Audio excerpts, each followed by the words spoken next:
Recognizing the importance of subjective valuation is key to appreciating the advantages Bitcoin holds over real estate as a store of value. Hey y'all, for this week's read, I chose Dismantling the Cash Flow Narrative, Real Estate versus Bitcoin, by author and German real estate investor Leon Wankum. Leon's writing provides an analysis of real estate as a cash flow-driven investment and why Bitcoin will wind up being a superior store of value investment despite that. I chose this article because it underscores the debate over the necessity of intrinsic value, using the context of which is a better store of value, Bitcoin or real estate.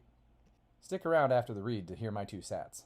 Without further ado, now on to Dismantling the Cash Flow Narrative, Real Estate versus Bitcoin, by Leon Wankum. Bitcoin skeptics frequently argue that Bitcoin lacks intrinsic value, claiming that investments like real estate, with their tangible cash flows, are superior. In this article, I will debunk the myth of intrinsic value and illustrate why cash flow has no direct impact on an asset's ability to serve as a reliable store of value, even in the context of real estate. The myth of intrinsic value. The idea that value is inherently embedded in objects is a misconception. This common belief, influenced by the labor theory of value, LTV, a flawed concept used in classical economics, Marxism, and modern economic theories, which posits that value is inherently tied to labor, energy invested or output, misinterprets how value is perceived in the economy. This belief extends to real estate, with the notion that its ability to generate cash flow through rentals or its utility as a living and production space imbues it with intrinsic value. But the concept of intrinsic value is fundamentally flawed. Subjectivity of value. In a free market, characterized by voluntary exchanges, it's evident that value is subjective. Both parties involved in a transaction believe that what they receive is of greater value than what they give up, indicating that value is determined by individual perception rather than inherent qualities. Take the Rolex watch as an example. Its value is not merely a reflection of the extensive labor involved in its craftsmanship, but is significantly influenced by its scarcity and the aspiration among individuals to own it. This principle of subjective valuation extends across the board. The worth of assets, including Bitcoin and real estate, is not predetermined but fluctuates based on personal perceptions. Understanding the subjectivity of value is crucial for grasping the true essence of Bitcoin's value, illustrating that its significance, much like that of luxury watches or real estate, is deeply rooted in the collective demand and limited availability rather than inherent properties. Karl Menger, a pioneer of the Austrian School of Economics and arguably an inspiration behind the cypherpunks' creation of Bitcoin, demonstrated already in the 19th century that prices are a reflection of subjective valuation. Recognizing the importance of subjective valuation is key to appreciating the advantages Bitcoin holds over real estate as a store of value. Menger pointed out that value can only come into existence once human beings realize that economic goods exist and that the reach of them has a personal, subjective importance. Objective theory of value parallels the perception of beauty, which is also in the eye of the beholder. Just as beauty standards vary, so does the value of objects like Bitcoin or real estate, which are coveted not for their inherent value but for people's collective desire or need to possess them. Bitcoin's value proposition. The value of Bitcoin does not come from the difficulty of its production, but from the unparalleled protection the Bitcoin network gives to the value, productivity, stored in it, and the network's final settlement capabilities. This creates demand for Bitcoin, which is, besides time, the first absolute scarce commodity that we discovered in this universe. This scarcity, highlighted by a limited supply and a disinflationary issuance schedule, as well as the indestructible nature of the network, is driving demand for Bitcoin. Real estate's value proposition. In numerous real estate transactions, I experienced that investors typically assume the majority of profits originate from price appreciation rather than direct cash flow. This observation can be confirmed when one looks at the data on the increase in the price of houses and the money supply, M2, in the U.S. The following chart, depicting the average sales price of houses sold in the U.S., illustrates a sharp increase in housing prices since 1971. The average sales price of a house in the U.S. rose from roughly $27,000 in 1971 to roughly $492,000 in the third quarter of 2023, indicating a substantial appreciation in property values over this period, roughly 1,700%. This period follows the Federal Reserve's transition to a fiat currency system initiated on August 15, 1971. when U.S. President Richard Nixon announced the United States would end the convertibility of the dollar into gold. Subsequently, central banks globally adopted a fiat-based monetary system characterized by floating exchange rates and the absence of any currency standards. As shown in the chart below, the money supply M2, which is defined by the Federal Reserve, includes cash, checking deposits, and easily convertible liquid assets such as certificates of deposits, CDs, which reflects the comprehensive scope of funds readily accessible for spending and investment, has exhibited a consistent increase since the detachment of the US dollar from gold. This vividly illustrates the striking correlation between the escalation of housing prices and the concurrent expansion of the U.S. money supply. Analyzing the compound annual growth rates of these two metrics show a clear connection between them. Since 1971, the money supply, M2, has experienced a CAGR of 6.9%, closely paralleled by housing prices, which have risen at a CAGR of 5.7%. For the detailed calculation breakdown, please see the appendix. Why did this happen? The increase in the money supply forced market participants to look for ways to invest their money to protect against this monetary inflation, and one of the most popular investments has been real estate. The correlation between the expansion of the money supply and rising housing prices is influenced by several factors, including interest rates, economic growth, and housing supply dynamics. However, since 1971, phases of rapid monetary expansion have usually been accompanied by low interest rates and increased borrowing, as illustrated in the following chart showing the federal funds effective rate. The availability of affordable financing increases buyers' purchasing power and, consequently, demand for real estate, particularly because it is predominantly acquired through loans. This surge in demand, in turn, drives up real estate prices. The phenomenon of an increasing supply of currency units coupled with low interest rates has been a global trend in recent decades, influenced by the historical role of the United States as the leading world power, setting a precedent with the dollar as the world reserve currency.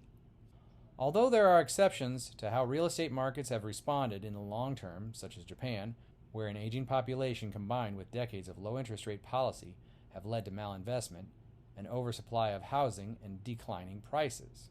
Only in some metropolitan regions such as Tokyo is real estate still used to store value. Despite these regional differences, a global trend emerges. Real estate is used as a store of value in response to diminishing purchasing power caused by monetary expansion. It follows that the primary appeal of real estate, especially in high-demand locations, lies in its perceived ability to maintain value over time, a characteristic now challenged by Bitcoin's emergence. The primary role of a property's cash flow is in the repayment of loans, a topic I will explore in detail later. Real estate versus Bitcoin. As the data shows, the excessive demand for real estate is due to monetary inflation, which has led people to invest in scarce assets such as real estate to protect their wealth. The development of real estate prices reflects the financialization of the asset class, a development that was significantly influenced by the departure of central banks globally from a gold standard, marked by the Nixon shock in 1971. In its function as a store of value, real estate is facing direct competition from Bitcoin, a near-perfect digital store of value. Real estate cannot compete with Bitcoin as a store of value. The latter is rarer, fixed in supply, cheaper to maintain, more liquid, easier to move, and harder to confiscate, tax, or destroy. A comparative analysis between Bitcoin and real estate as stores of value reveals Bitcoin's unique advantages. The following table highlights these distinctions, showcasing why Bitcoin is increasingly recognized as a powerful contender in the arena of wealth preservation. The table further highlights that the popularity of real estate as an investment choice is largely due to affordable financing options and its ability to generate cash flows that make debt repayment easier, rather than its exceptional qualities as a store of value.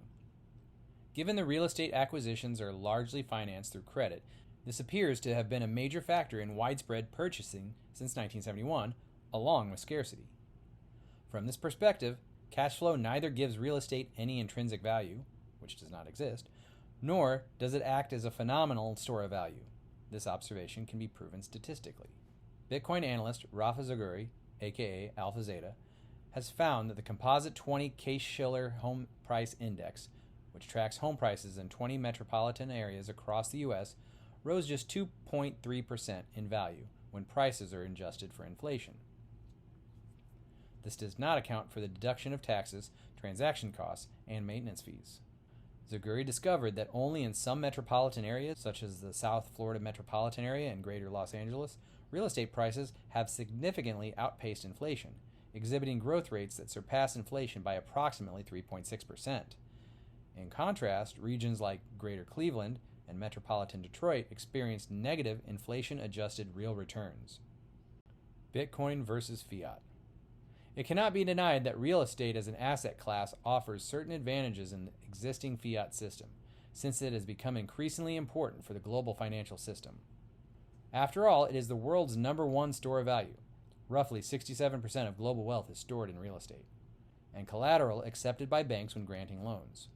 Therefore, many jurisdictions offer more robust financial infrastructures and tax advantages for purchasing real estate and utilizing it as collateral. However, as Bitcoin's role as an indestructible, absolutely scarce store of value in the global financial system will become increasingly important, this is also expected to have a positive impact on its use as collateral. Both functions, store of value and collateral for lending, are closely linked. Why would a bank, or anyone else, accept collateral that loses value over the long term? The infrastructure around access to financial services related to Bitcoin and its use as collateral is still in its infancy. But the possibilities are extremely promising. The recalibration of the cash flow investment thesis on a fiat standard. During MicroStrategy's Q4 2023 earnings call, Chairman Michael Saylor highlighted the growing difficulty of generating cash flow that exceeds the rate of monetary inflation. He argued that in the context of the fiat system's widespread monetary inflation, relying on cash flow as an investment metric appears increasingly untenable. He further underscored Bitcoin's distinct role as a digital scarce asset, combining the value preservation qualities of real estate without its inherent drawbacks, thereby establishing it as an unparalleled store of value for the digital era. One of Bitcoin's greatest strengths lies in its valuation not being tethered to cash flow, rendering it immune to the adverse effects of inflation and quarterly financial reporting. On the contrary, Bitcoin thrives in an environment of escalating fiat inflation as it becomes a more attractive repository for capital. Bitcoin's valuation mirrors the influx of capital flows, benefiting from the increased desire to safeguard wealth against the diminishing purchasing power of traditional fiat currencies. The revaluation of real estate on a Bitcoin standard. Real estate, while tangible and potentially yielding regular cash flow, is subject to regulatory changes and physical degradation, factors that Bitcoin inherently resists. If real estate is not properly cared for, its value will literally degrade over time. Bitcoin, on the other hand, provides the ultimate form of transferable value because it preserves the encapsulated wealth. If stored properly, its value will increase over time without high maintenance costs. In fact, Bitcoin's qualities reflect many of real estate's value offers, on top of fundamentally more secure and easier custody, cheaper maintenance, absolute scarcity, resilience against inflation, and most importantly, the ability to protect, liquidate, or move your wealth in times of crisis. As a real estate developer, I have grappled with the question of how Bitcoin as a digital store of value challenges real estate's dominant position as a store of value. This realization initially unsettled me. However, I've come to see that Bitcoin and real estate can coexist and even thrive together. In my opinion, Bitcoin enhances the real estate industry by offering a reliable store of value, safeguarding cash flows against monetary inflation. This advantage extends beyond real estate to encompass all sectors. As Michael Saylor puts it, Bitcoin represents the digital transformation of capital, marking a pivotal shift in how value is preserved across all industries. As a result, Bitcoin is likely to attract the monetary premium currently held by real estate, potentially recalibrating real estate values more closely to their utility value.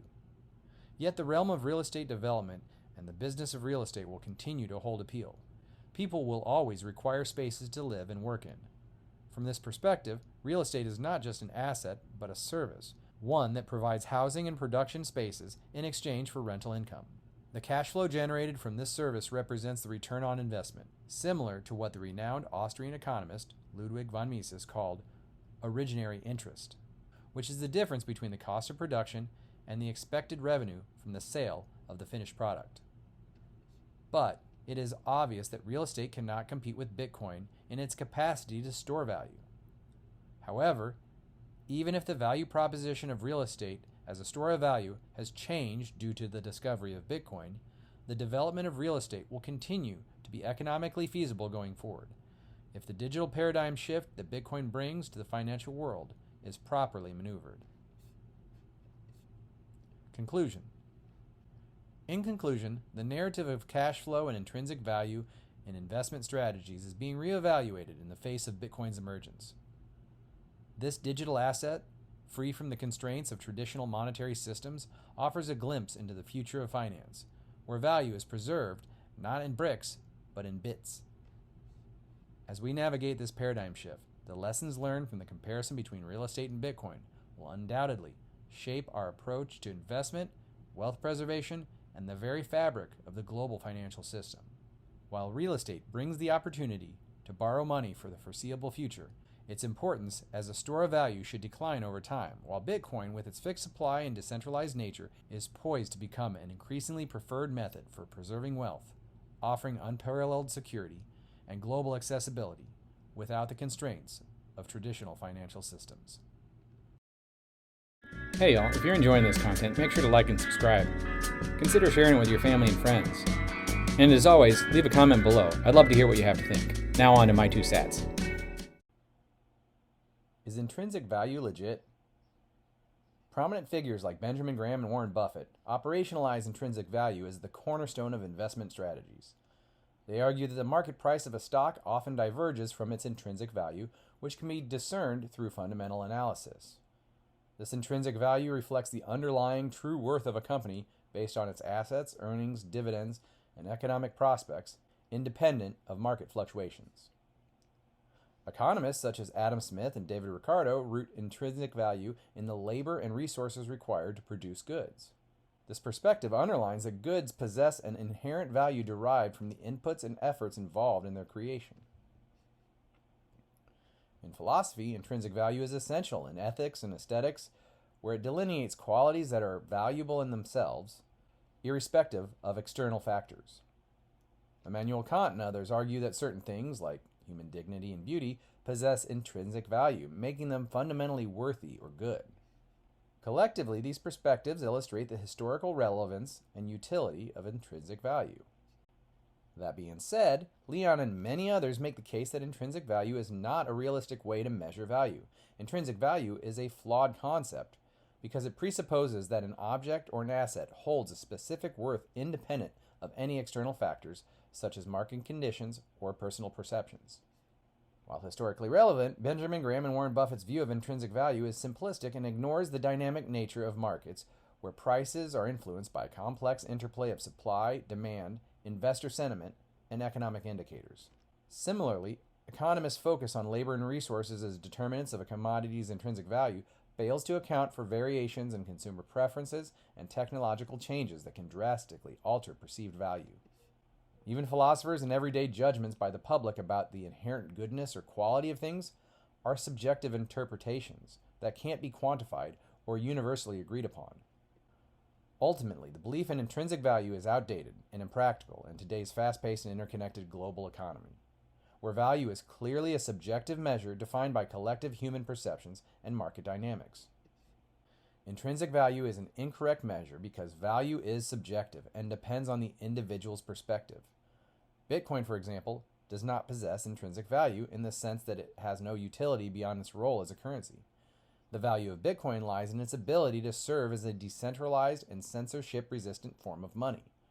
It doesn't need to have any other utility beyond its function as a currency. Therefore, the argument that Bitcoin lacks intrinsic value is misguided. The concept of intrinsic value becomes irrelevant when comparing Bitcoin and real estate as stores of value due to the subjective nature of value itself, as articulated in Leon's article. The traditional view that real estate's tangible cash flows and utility provide it with intrinsic value is challenged by the observation that value is not inherently embedded in objects, but is perceived and assigned by individuals and markets. Bitcoin, despite criticisms of lacking intrinsic value due to its intangibility and lack of physical form, demonstrates that value can be derived from collective belief in its utility and scarcity, much like traditional stores of value. Leon's article effectively argues that both Bitcoin and real estate, derive their value from what people are willing to ascribe to them based on their characteristics such as scarcity, demand, and economic utility, rather than any intrinsic property. This subjectivity underscores why intrinsic value is a flawed concept for assessing the superiority of Bitcoin or real estate as a better store of value. Instead, factors like market perception, scarcity, and economic conditions play crucial roles. Thank you, Leon, for writing this article.